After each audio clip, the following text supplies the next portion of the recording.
네, 우리 하나님 말씀 보겠습니다. 하나님 말씀 신약성경 에베소서 3장 1절로 6절의 말씀입니다.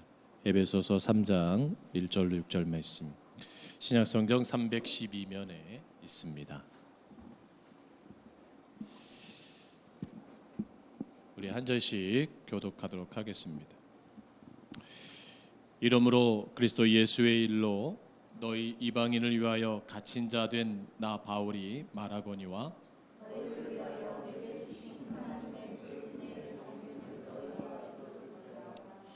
곧 계시로 내게 비밀을 알게 하신 것은 내가 먼저 간단히 기록함과 같으니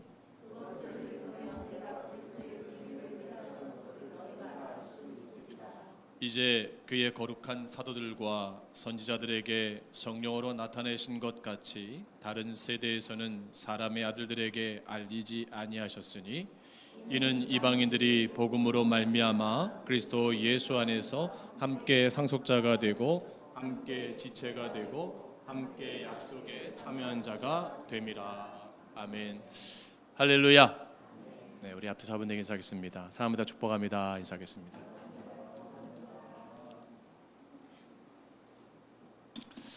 오늘 말씀 지속적 감격 속에 사는 삶이란 말씀으로 함께 이 시간 은혜를 나누고자 합니다.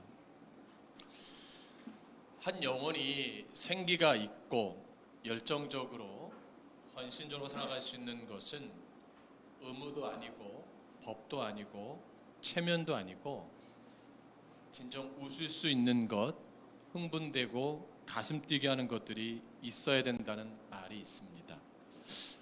참 의미 있는 말이라고 생각이 되어집니다. 우리의 삶 속에서 진정 웃을 수 있는 것, 정말 흥분되고 가슴 뛰게 하는 것을 위해서 무엇이 필요한가 목사로서 한번 생각을 해봤습니다. 그것은 바로 근본적 원동력을 찾아야 된다는 것입니다. 여러분, 결혼 정년기에 있는 남자와 여자가 만났을 때 설렘이 있습니다. 기쁨이 있습니다. 감사가 있어요. 그게 원동력이죠. 좋아하는 일을 내가 또 할 때 그것에 열정이 생깁니다. 바로 그런 사랑의 마음, 열정의 마음, 헌신의 마음이 있을 때 흥분되어지고 가슴 뛰게 된다는 거죠. 내가 좋아하는 사람을 봤을 때, 내가 좋아하는 일을 할 때 내 가슴이 뛰고 열정이 생긴다고 합니다. 우리는 하나님의 사람들이잖아요. 그러면 하나님의 사람들은 영혼의 생기가 있어야 돼요. 그리고 열정이 있어야 됩니다. 그리고 헌신적으로 살아가야 됩니다. 제가 목사로서 이렇게 예수 믿는 분들을 보면 정말 어떤 분들은 얼굴에 기쁨이 충만한 분들이 있어요. 근데 어떤 분들은 얼굴에 기쁨이 없고 별로 그렇게 감동적이지 않고 예수 믿는 분들을 만나기도 해요. 기왕 예수 믿는데 우리가 정말 기쁨으로 열정적으로 예수 믿기를 주의 이름으로 권면드립니다. 바로 이러한 열정과 기쁨의 삶을 산 사람이 성경에 나오는데 오늘 에베소서를 기록한 바울 사도가 대표적인 사람입니다. 무엇이 바울 사도의 가슴을 뛰게 하고 열정적이게 하고 헌신적이게 했을까 생각을 하죠. 바울은 지금 옥에 갇혀 있는 상태예요. 자신이 옥에 갇혀 있음에도 불구하고 그는 기쁨이 있고 열정적이고 헌신적인 삶을 사는 것을 표현하고 있는 것을 볼 수가 있어요. 세상의 것들은 쉽게 그 열정과 그 헌신과 에너지가 소멸되고 사라집니다. 안개와 같습니다. 여기 많은 분들이 부부가 계시는데 정말 그러한 연애할 때 신혼초처럼 정말 열정적으로 내 아내를, 내 남편을 지금도 그때처럼 막 흥분되어지고 설레이는 분들 계세요? 마지못해 사니까. 지금도 그러한 마음이 있나요? 여러분 그런 마음이 있어야 돼요. 할렐루야. 네. 시간이 가면 갈수록 그냥 정 때문에 사는 게 아니고 그 사랑의 지속성이 있어야 돼요. 여러분 예수 믿을 때 그 기쁨이 있었잖아요. 그 감동이 있었잖아요. 그 은혜가 있었잖아요. 그걸 뭐라 그래? 우리가 첫사랑이라고 하잖아요. 그죠? 근데 여러분 어때요? 그 은혜의 감동을 지금도 갖고 쭉 신앙을 이어오는 분들 계시나요? 우린 그래야 돼요. 그럼 중요한 게 뭐예요? 지속적으로 은혜를 소유할 수 있는 비밀을 알아야죠. 바울은 그것을 안 거예요. 여러분 지난 2002년 월드컵 때 얼마나 흥분됐습니까? 저는 월드컵 때 그 4강 간 것이요 2006년까지는 가더라고요. 독일 월드컵 때.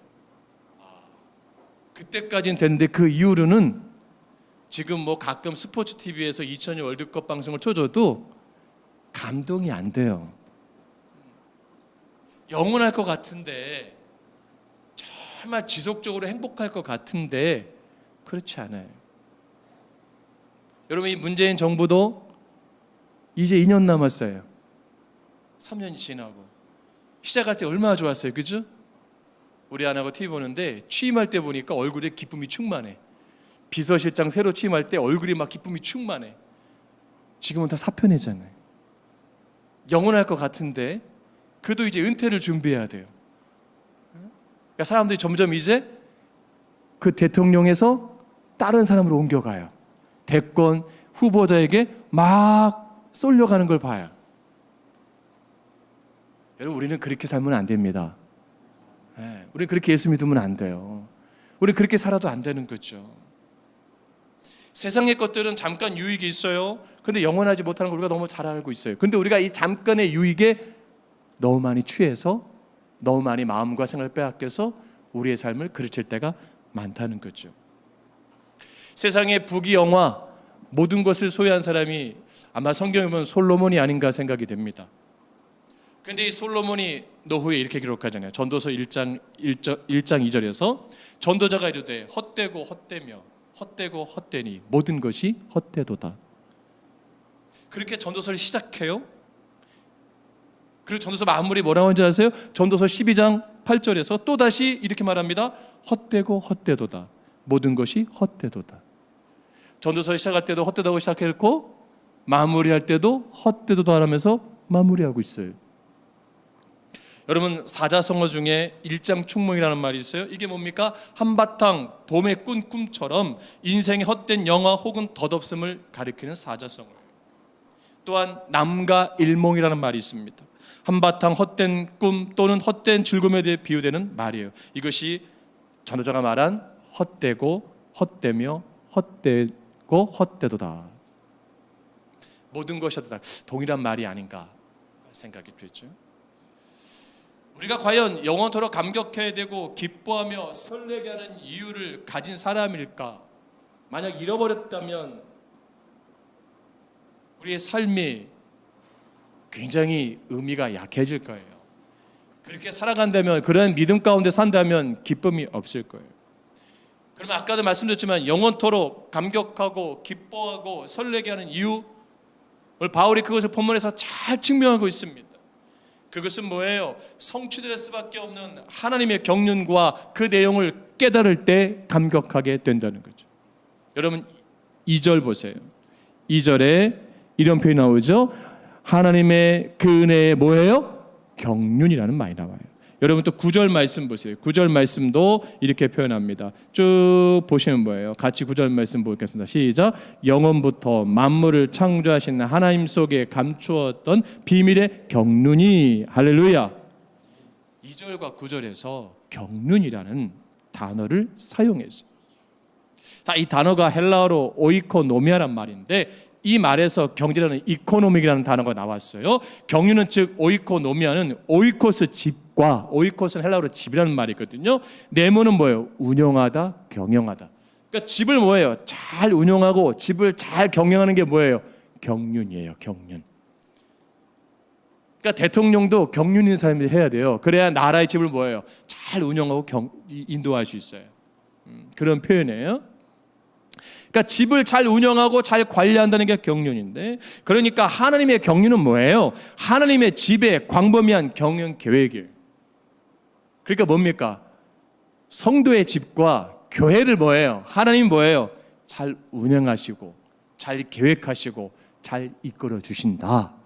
그것을 깨달을 때, 그 비밀을 알 때, 내가 돼서 하는 게 아니고 이 모든 운영의 역사의 주체는 누가 한다 하시는 거예요? 하나님께서 하시는구나. 주권을 인정하고 있는 거예요. 그러니까 모든 상황을 뭐예요? 다 하나님이 예비하시고 하나님이 인도하시고 하나님이 다 진행하신다는 걸 뭐예요? 깨닫는다는 겁니다. 그러니까 지금 모든 것이, 여러분 전 세계가 코로나로 힘들잖아요. 국가적 세계적 경제가 흔들리고 있잖아요. 강대한 나라든 가난한 나라든 뭐 유능한 경영이든 연약한 경영이든 이건 피할 수가 없는 거예요. 근데 이 모든 것이 누구 계획 안에 있어요? 하나님의 계획 안에 있다는 거예요. 그러면 그 하나님의 계획 속에서 뭐를 깨달아야 돼요? 비밀을 깨달아야 돼요. 비밀. 왜 이런 일이 이루어지는가? 왜 이런 일이 나타나고 있는가? 내 가정에 왜 이런 일이 나타나고 있고, 내 일터에, 내 사업자에, 내 교회에 왜 이런 일이 일어나고 있는가를 뭐예요?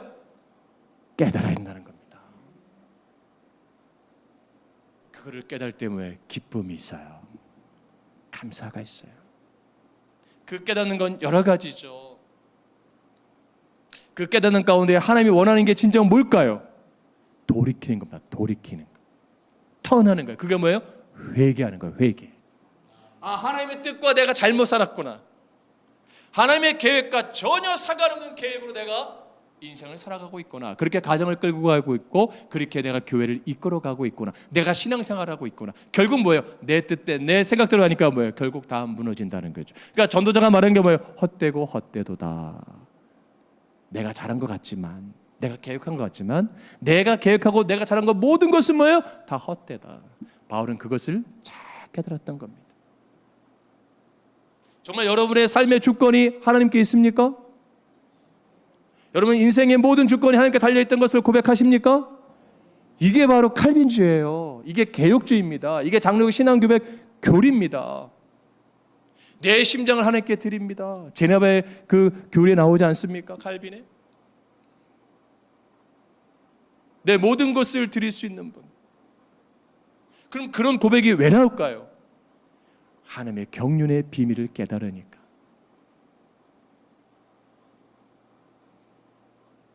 저는 우리 소망교회 성도들이 정말 이 하나님의 경륜을 깨달아서 비밀을 알아서 실패하지 않는 인생 되기를 주의 이름으로 축복합니다. 그러니까 모든 것은 하나님의 신실한 경영 속에서 하나님의 계획하신 가운데 우리가 포함되어 있는 거예요. 그러니까 하나님의 구원 계획은 뭐예요? 반드시 성취될 수밖에 없고 성공할 수밖에 없고 승리할 수밖에 없음을 믿으시기 바랍니다. 여러분 6절 말씀 보세요. 그 경륜 하나님의 비밀이 어떤 내용인가 6절을 잘 표현하고 있습니다. 3장 6절 말씀 같이 봉독합니다. 시작.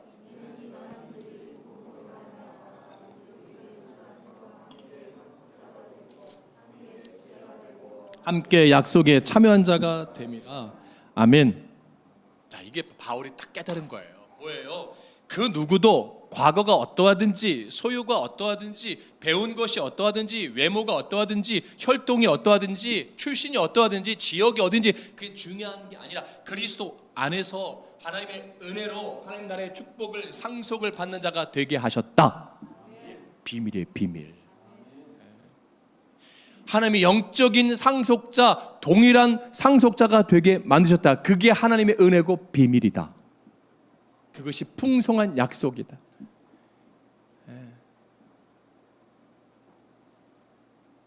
우리가 하나님 나라의 자녀가 되어지고 상속자가 되어지고 그 나라의 멤버가 되어지고 약속에 참여하는 자가 되는 걸 생각해 보세요. 얼마나 감격스러운 일입니까? 그렇죠? 그리고 얼마나 흥분되는 일이에요. 얼마나 심장 뛰는 일입니까? 영원히 죽을 수밖에 없는 내가 예수 그리스도의 십자가의 은혜로 하나님의 구속 경륜 속에서 내가 구원함을 입었다. 하나님의 자녀가 되었다. 여러분 흥분되지 않으세요? 별로 안 흥분되세요? 여러분 하나님 나라가 기대되세요? 앞으로 2050년이 기대되세요? 저는 하나님 나라가 기대돼요. 근데 10년 전만 해도 2050년이 더 기대됐어요. 왠지 아세요? 젊은이들은 그래요. 근데 아마 손 집사님이나 윤혜 집사님 나이 드신 분들은 살 만큼 사신 분들은 별로 기대할 게 없어. 그냥 오히려 하나님 나라가 기대돼. 왜? 경륜이 쌓이니까. 별거 아닌 거예요. 조금 삶이 좋아진 것뿐이지 특별히 나아진 것도 별로 없는 걸 느끼는 거예요. 여러분 지금 여러분이 죽었을 때 하나님 나라 간다고 생각해 보세요. 흥분되지 않으세요? 아멘? 안 흥분되세요? 그럼 여러분 신앙은 가짜예요. 나는 여기도 세상도 좋사오니 두 주인을 겸해 섬기는 거예요. 우리의 마음이, 우리의 신앙이 하나님 나라에 속해 있어야 됩니다. 할렐루야. 요즘 아파트들이요 정말 잘 져요. 와, 옛날 복도식 살던 저는요 요즘 이렇게 새로 지은 아파트들 보면 호텔급 이상이에요.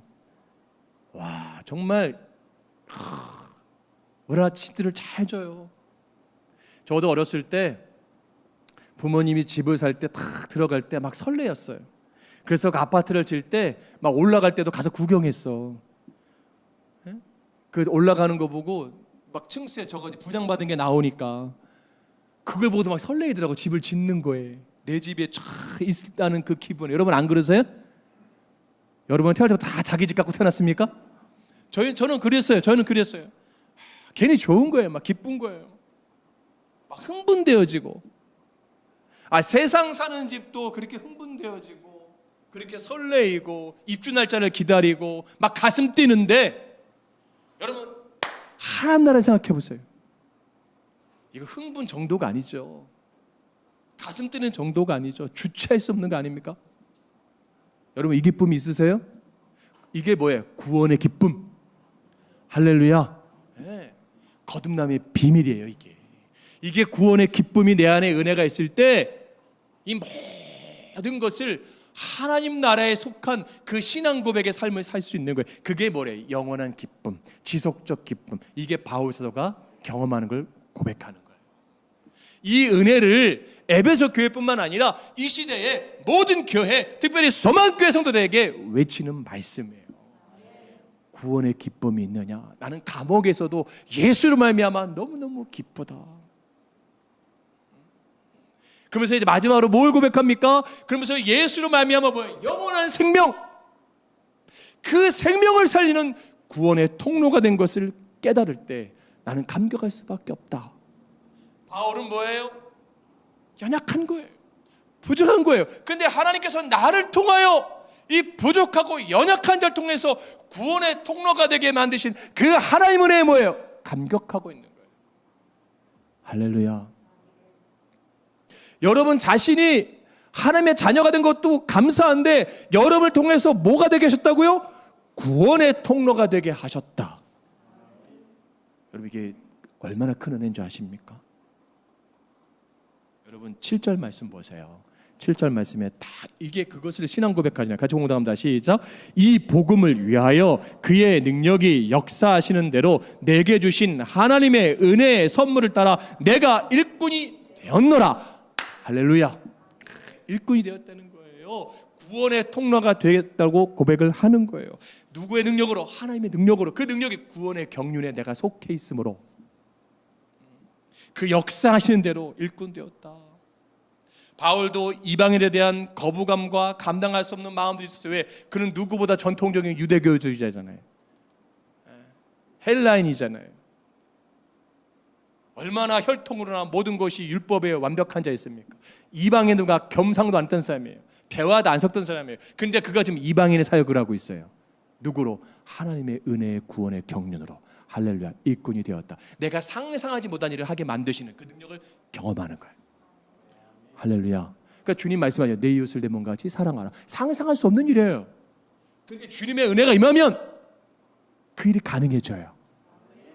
할렐루야. 그 비밀을 여러분 어떻게 하겠어요? 왜? 기쁨이 넘치니까. 예전에 알지 못했던 그 구원의 기쁨이 넘치니까 내가 할 수 없는 일을 하는 거예요. 여러분 연애할 때 보세요. 할 수 없는 일을 막 하잖아요. 그렇죠? 그러니까 부모들 그잖아요. 저 미친놈 저거. 부모한테나 좀 해보지. 미치니까 하는 거예요. 미치니까. 그걸 뭐라 그래요? 좋은 말로 열정이 생각. 열정. 할렐루야. 여러분 예수 믿으면 미쳐야 돼요. 구원의 열정이 있어야 돼요. 십자가의 내가 있어야 됩니다. 할렐루야. 이 폭우에 교회 온 거 미친 거예요. 우리 안 그러세요? 세상이 보면 미친 짓이요. 이 코로나 시대에, 이 장마 시대에 무슨 교회를 가요? 세상이 보는 건 뭐를 몰라요? 하나님의 경륜을 모르는 자들은 그렇게 말해요. 근데 우리는 뭐예요? 하나님의 경륜 가운데 구원받은 자잖아요. 그 은혜를 누려야 되잖아요. 그 기쁨을 나눠야 되잖아요. 그 천국을 경험해야 되잖아요. 그러니까 교회에 오는 거예요. 그러니까 교회는 어떻게 해야 돼요? 천국 같아야 돼요. 할렐루야. 천국 같은 거 간단한 겁니다. 뭐예요? 서로 기뻐하면 돼요. 할렐루야. 가정도 뭐예요? 천국 같은 것이에요. 뭐예요? 기뻐하면 돼요. 할렐루야. 이게 비밀이에요. 비밀. 여러분 옆에 분을 보세요. 기뻐하는 얼굴인지 오늘 살고 끝날 인생인지. 그 윤집사님 저렇게 웃어야 돼. 서로 기뻐하세요. 할렐루야. 이게 중요한 거예요. 그럴 때 거부감이 없어요. 바울이 편견이 사라지는 거예요.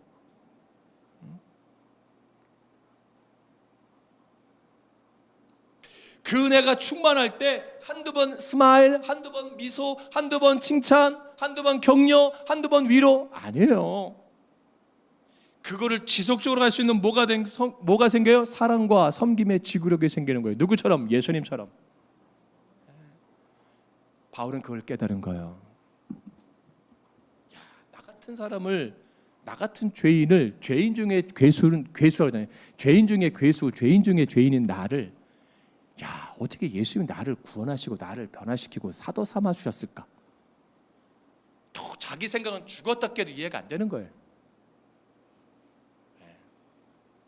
누구보다 예수 믿는 사람을 핍박했잖아요. 예수 믿는 사람을 잡아 죽이는데 앞장섰던 사람이잖아요.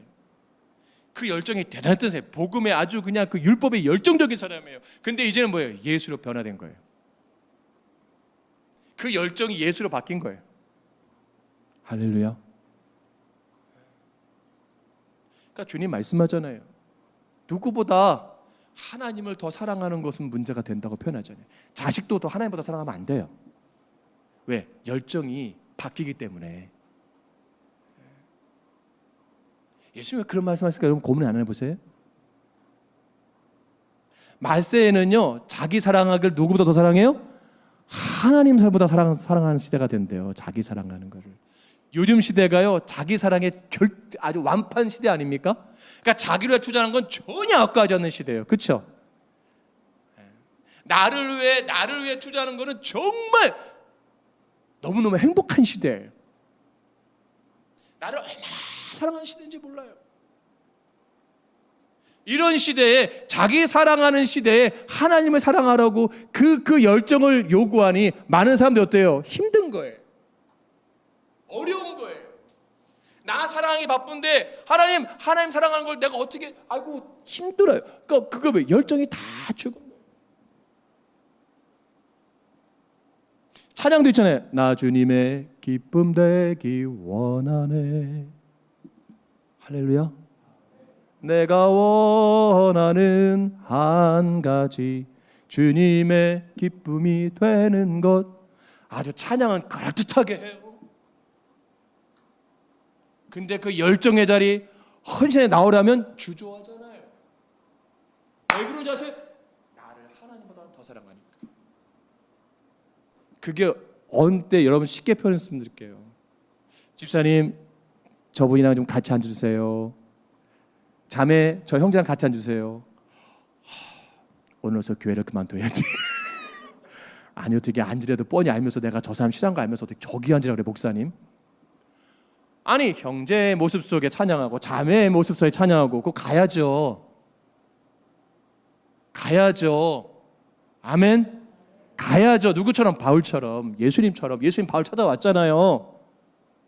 가야죠. 근데 뭐예요? 손해볼 것 같으니까, 자존심 상하니까, 기분 나쁘니까 안 가잖아요. 그러면서 이렇게 해요. 예수님처럼 바울처럼 그렇게 살 수는 없을까? 아주 여러분 그런 찬양할 자격이 없는 거예요 우리가. 그래도 눈물 콧물 흘리면서 그 찬양 불러. 그러고 나선 예배 끝나고 나갈 때는 악수도 안 하고 그냥 가잖아요. 기분 나쁘다고. 주님이 보시면 얼마나 한송이도 안 그런다 진짜. 아이고 한송이가 몇 살? 한송 몇 살? 3살. 응. 5살? 응, 5살. 지금 기분 나빴어. 5살. 5살 먹은 한송이도 안 그래요. 그러면 50 넘은 우리 어른들은 뭐예요? 이거 문제가 심각한 거예요. 할렐루야. 그래서 뭐예요? 나를 돌아봐야 돼요. 근데 구원의 기쁨이 넘치잖아요. 은혜가 넘치잖아요. 내가 먼저 찾아가더라고. 집사님, 목사님, 형제, 자매. 할렐루야. 아멘. 할렐루야. 평안하셨어요? 바울의 그런 마음. 그것을 은혜의 일꾼이라고 바울은 표현하면서 8절 말씀 보세요. 8절 말씀 같이 봉독합니다. 시작.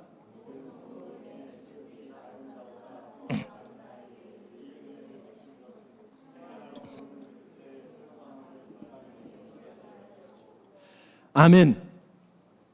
왜 바울이 은혜의 일꾼 앞에 보세요. 자신을 낮추는 거예요. 모든 성도 중에 지극히 작은 자보다 더 작은 나에게 이 은혜를 주신 것은 측량할 수 없는 그리스도의 풍성함을 이방인에게 전하게 하시고. 할렐루야. 실제 전승에 따르면 바울 사도가 키가 작았대요. 아이와 같이 키가 작았다는 그런 표현이 있습니다. 이게 직역을 하면 나는 작습니다. 이름을 보아도 작고 키도 작으며 도덕적으로 영적으로도 모든 기독교인들 중 가장 작은 자보다 더 작은 제게 복음의 사역을 맡겨주신 것이 은혜입니다. 이 고백을 하는 거예요.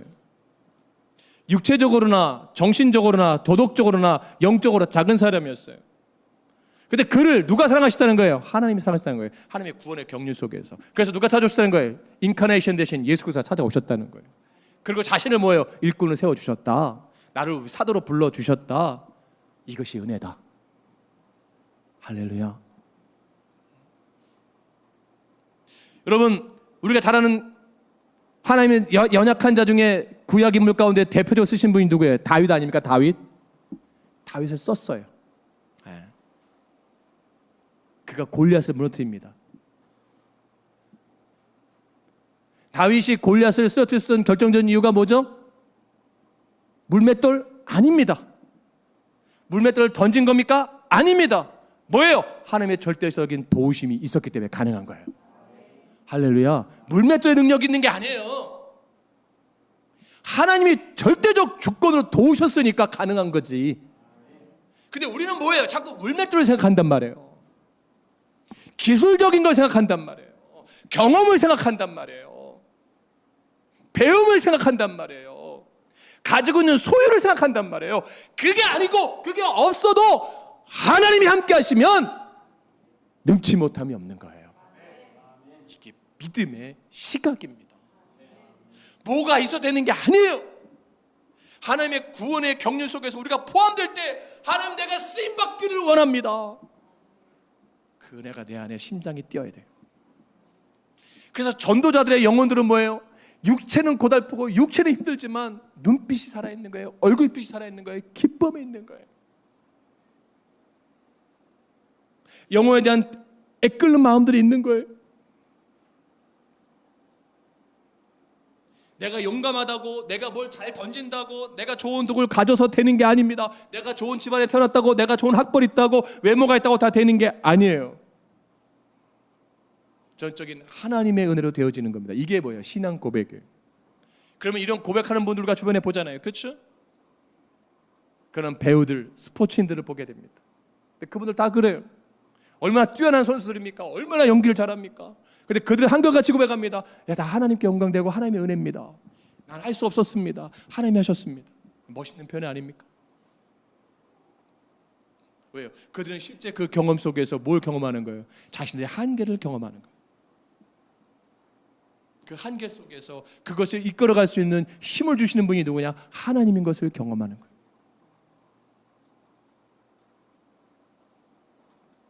여러분 우리의 자신을 돌아보세요. 바울처럼 돌아보세요. 내 자신을 돌아볼 때 결론이 딱 나와요. 뭐예요? 우리는 하나님과 원수됐잖아요. 하나님과 원수된 게 뭔지 아세요? 죄된 삶을 사는 게 하나님과 원수된 거예요. 하나님 제시하는 게 뭐예요? 죄잖아요. 사단의 종로 타는 거잖아요. 여러분 모태신앙이라고 다 뭐 은혜롭게 사는 거 아니에요. 그렇죠? 그냥 내 마음대로 내 생각대로 살잖아요. 고집하면서. 말씀에 원하는 데 살면 말씀의 반대 방향으로 살잖아요. 성령의 기쁨보다는 성령의 불순종으로 살아가잖아요. 하나님이 얼마나 많은 기회를 주십니까? 얼마나 많은 기회와 많은 은혜를 주심에도 우리는 계속 실수하잖아요. 수없는 행동 속에서, 수없는 교만함 속에서 우리가 하나님의 마음을 얼마나 많이 아프게 해요. 여러분, 만약에 우리가 행한 대로 하나님이 심판했으면 여기 살아남을 자 한 사람도 없어요. 안 그렇습니까? 아마 저 먼저 제일 먼저 득사했을 거예요. 목사지만 저 먼저 제일 먼저 죽었어요. 왜? 목사는 더 좋은 신앙의 삶을 살아야 되잖아요. 그런 책임감이 있잖아요.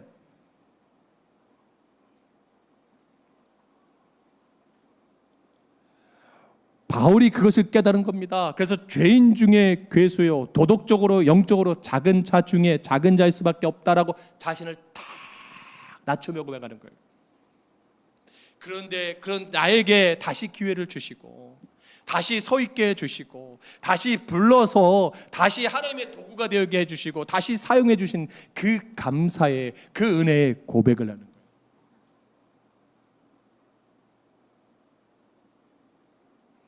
여러분, 그럼 우리가 하나님과 원수했던 삶을 사는 나에게 하나님의 자녀가 되게 하셨고 하나님의 은혜의 일꾼이 되게 해주셨는데, 직분을 주셨는데 우리가 어떻게 해야 돼요? 8절 말씀처럼 우리가 경험한 은혜들을 4절에 뭐예요? 하나님의 측량하신 은혜를 뭐예요? 전해야 되는 겁니다. 전해야 되는 겁니다. 그리고 그 비밀의 경륜을 우리의 삶을 통해서, 인격을 통해서 뭐예요? 드러내야 돼요. 드러내야 돼요. 하나님의 살아계심을 내 삶을 통해서 드러나야 돼요. 할렐루야. 우리 교회는 누굴 드러내야 돼요? 살아계신 하나님을 드러내야 돼요. 여러분, 가정에 딱 갔을 때, 여러분 가정에 들어가는 순간 뭐가 느껴져야 돼요? 하나님이 드러나야 돼요. 집사님 집에 오면요, 이상하게 좋은 향기가 나요. 오늘 별로 향수 뿌린 것도 없는데 그냥 이상하게 화목한 가정이 느껴져요. 여러분, 그런 집 있어요. 제 신방을 가도 그냥 그 집을 딱 열고 들어가면 그냥 그 집은 좋아. 그 집은 2시간이고 3시간이고 그냥 있고 싶어. 근데 어느 집은 그냥 5분 만에 빨리 가고 싶어. 저도 사람이거든요. 진짜예요. 아주 행복한 편안한 아주 그러한 분위기의 집들이 있어요. 아주 힘든 그런 영적으로 눌리는 집들이 있어요. 전 여러분들이 좀 행복한 기쁨이 충만한 가정 되길 주님으로 축복합니다. 그럼 우리 교회 새로운 분들이 왔을 때 못 느낄까요? 느낍니다. 교회가 힘든 교회들이 있어요. 참 예배드리기가 참 이상하게 힘든 교회들이 있어요. 영적으로 눌리는 교회들이 있어요. 근데 어느 교회를 딱 들어가면 그냥 좋은 교회들이 있어요. 비밀이 뭐예요? 우리의 인격을 통해 드러날 때, 할렐루야, 우리의 삶의 경륜을 드러낼 때 그게 가능한 거예요. 그 비밀이 뭐예요? 내 안에 예수가 있을 때, 내 안에 구원의 기쁨이 있을 때, 할렐루야, 그 감격이 있을 때.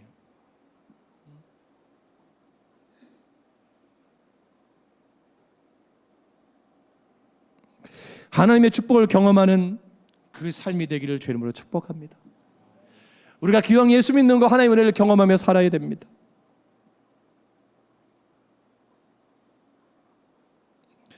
사랑하는 성도 여러분, 그래서 주님 우리에게 말씀합니다. 너희는 세상의 빛이요 소금이라. 할렐루야. 우리가 그런 삶을 살고 있는가를 우리가 스스로 돌아봐야 돼요. 여러분, 너무 멀리 이웃에게 빛된 삶을 살려고 하지 마세요. 가장 나랑 가까이 있는 내 아내에게 빛 좀 되어주세요. 소금이 되어주시고 내 남편에게, 내 자녀에게, 내 부모에게. 할렐루야. 그 교회 목사는 그 성도들에게 뭐예요? 빛과 소금 같은 목사가 돼야 돼요. 아무리 이웃집 성도들에게 잘하면 뭐 할 거예요? 그건 너무 모순된 거예요. 여러분 밖에 있는 분들에게 잘 그러지 마세요. 여러분 가정을 소중하게 생각하시고 내가 속해 있는 교회 성도를 소중하게 생각해 주세요. 할렐루야. 그 은혜가 우리 가운데 있어야 돼요. 그 빛을 경험하게 해야 돼요. 그래서 믿지 않는 내 부모, 믿지 않는 내 남편, 내 아내, 내 자녀가 뭐예요? 예수께 돌아올 수 있는 은혜를 보여줘야 돼요.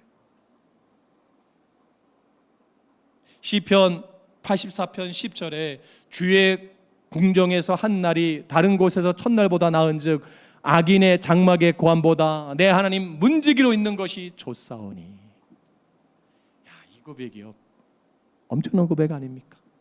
여기서 문지기는 성문을 지키는 자예요. 하나님 나라의 성문을 지키는 것으로 있는 것이 얼마나 좋습니까? 그 세상의 대궐 궁정보다 그 궁정의 왕궁보다 성문 앞에 지키는 문지기가 더 행복한 것을 고백하는 걸. 하나님 나라를 바라볼 때. 할렐루야. 여러분은 하나님의 사람들입니다. 아멘. 나는 하나님의 자녀입니다. 할렐루야. 그러면 하나님 뜻대로 사는 삶을 살아야 돼요. 하나님 원하시는 삶을 살아야 돼요. 여러분 정말 주님의 기쁨 되기를 주님으로 축복합니다. 여러분 가정의 소망이 되어지고 정말 교회의 기쁨 되어지고 하나님의 영광 되는 그러한 우리의 모든 삶이 되기를 주님으로 축복합니다. 여러분이 다시 한번 도전합니다. 여러분 흥분되십니까? 흥분돼야 됩니다. 다시 그 구원의 감격이 다시 회복돼야 됩니다. 예수의 보혈이 나를 다시 흐르게 해야 됩니다. 그 보혈이 나를 정결케 해야 됩니다. 할렐루야. 다시 내 잃어버렸던 그 예배의 감격, 은혜의 감격, 찬송의 감격, 기도의 은혜, 영원 구원의 전도의 그 구원의 그 기쁨이 다시 회복돼야 됩니다. 그 열정들이 회복돼야 됩니다. 할렐루야. 그러기 위해서 뭐예요? 성령을 구하세요. 성령을 구할 때 성령의 능력으로 우리가 다시 회복될 줄로 믿습니다. 그리고 예수의 이름으로 내 무너진 가정이, 내 무너진 삶이 다시 회복되어지고 내 배가 회복되어지고 그 삶의 기쁨이 회복되어지고 교회가 다시 회복되어지는 그 쓰임받는 우리가 있기를 주의 이름으로 축복합니다. 기도하겠습니다.